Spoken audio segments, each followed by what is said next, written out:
Di hari Minggu yang berawan dan langit selalu meneteskan air hujan kemarin, kami kedatangan tamu spesial berbarengan.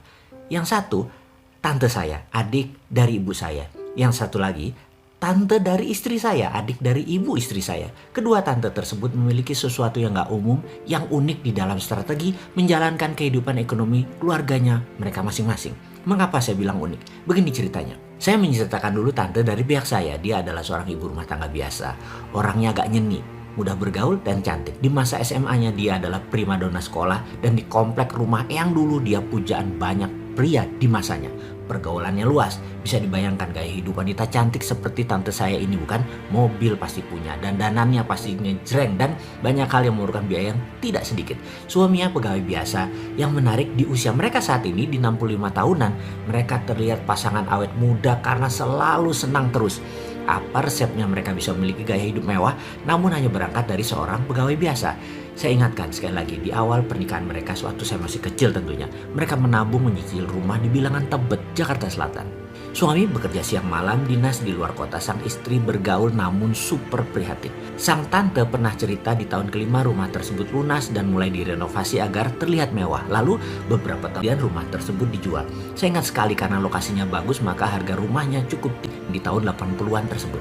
Mereka menjual dengan harga 800 juta. Lalu mereka membeli rumah di daerah bilangan Pejaten seharga 400 juta dan sisanya 400 juta di deposito, beli mobil jalan-jalan. Hidup senang selalu mereka itu. Beberapa tahun kemudian di pertengahan tahun 90-an mereka jual lagi rumah mereka di bilangan Pejaten tersebut seharga 1,5 miliar. Saya ingat sekali semuanya karena saya menjualkannya kepada sahabat saya yang baru menikah dan tertarik dengan rumah tersebut.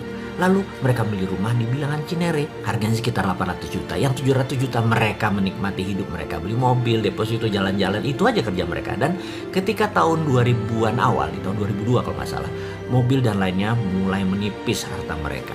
Dan apa yang mereka lakukan? Mereka menjual rumah di Cinere tadi, saya ingat harganya 2,7 miliar. Dan di tahun 2003 awal mereka pindah ke Bali. Mereka beli aset di Jalan Seminyak, beli kios dan rumah di belakangnya. Harganya 1M karena pas ledakan bom Bali tersebut harga di Bali dibanting murah.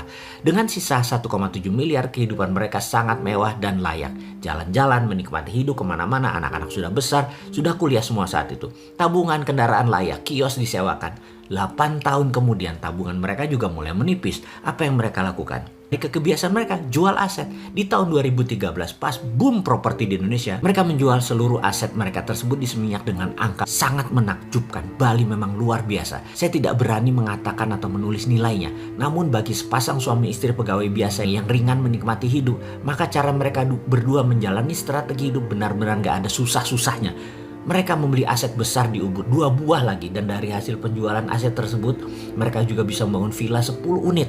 Itu semua dari jualan di aset mereka di Seminyak. Tabungan depositonya jangan tanya, luar biasa. Saya percaya dengan pola hidup seperti mereka berdua sampai kapanpun mereka gak pernah kekurangan.